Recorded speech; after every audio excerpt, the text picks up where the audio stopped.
যারা কন্টেন্ট বানান তাদের জন্য একটা জিনিস বলে দেই, এটা হচ্ছে সহজ সূত্র। যেমন 2 আর 2 যোগ করলে 4 হয়, 1 আর 1 যোগ করলে 2 হয়। এখন যে যত বিজ্ঞানী হোক, যত জ্ঞানী মানুষই হোক, সে যদি এই যুগটা 2 আর 2 বলে 5, তাহলে ভুল। জি ভাই, তাই তো 3 বললে ভুল। তো আমাদের কন্টেন্টের 3টা পার্ট থাকে একটা কন্টেন্টের।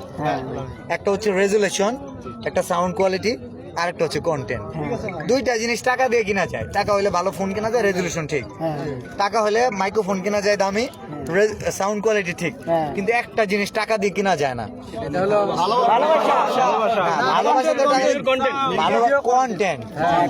কন্টেন্টটা দিবেন কি কন্টেন্ট দিব, এটাই তো চিন্তা লাগবে মাথার মধ্যে। পয়েন্ট, কন্টেন্টটা ভালো কিভাবে হবে? আমি যদি কারো মতো হইতে চাই তা হবে না, তাই না? আমি হয়তো কৃষিকাজ ভালো জানি, আমার ক্ষেত্রে ধান ভালো হয়, অন্য তাহলে আমার ধানটা কেন ভালো হয়? বাংলাদেশে অনেক কৃষক আছে, এখন তো স্মার্টফোন সবার কাছে।